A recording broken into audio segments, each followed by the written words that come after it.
Damon Stoudamire will be joining us here on Pacific Courtside Live, presented by Chase Chevrolet. Coach, in contrast to how your team came out in Provo, I thought your guys came out with the energy today, but just couldn't make shots. Did you get that impression, or was it something else for you?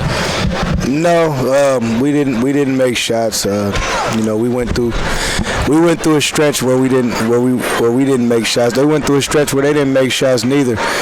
So at the end of the day, for me, the way I look at it is, we got beat by a better team, and when they had to, because they didn't shoot a great percentage. I mean, it wasn't bad for them. They made shots when they did. They made 2-3 footers. We missed them, and it just kind of got away from us after that. I'll ask you what I asked Ray, because I don't think he could quite put his finger on it, but you probably have a better perspective on it. Why the offense just seems to not flow for you guys tonight? 7, or was it 8 assists is what you ended up with, but there was a lot of instances where it was either TJ or Ray having the ball and having to make something happen with 5-6 seconds left on the shot clock. What I think happens is, a lot of time is human nature. If you look through our stat line, there were guys trying to make plays that didn't make plays, so that puts more pressure on them. If you look at Anthony Towns, what he shot, you look at what Jacob Lampion, what they shot, it puts more pressure on your perimeter, so you see more of a game like how we played earlier in the year.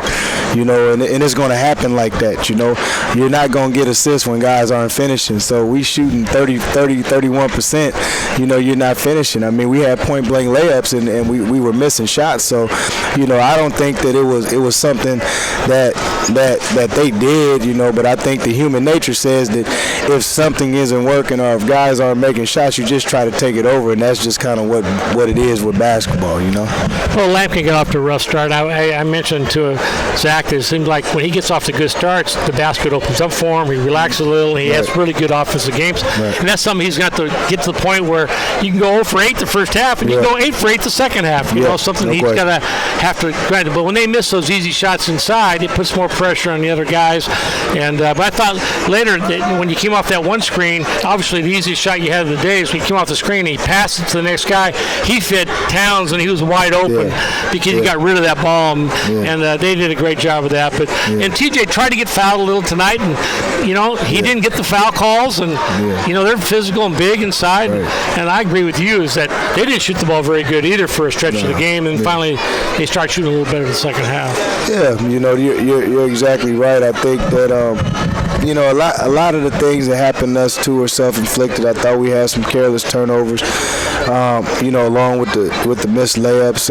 We just, at times the game didn't really get away from us until towards the end. But it never. I never personally felt like we were right there. I think that we had our chances early, but it just, as the game wore on, they were missing shots, but we weren't capitalized. We had too many empty possessions, throughout the second half.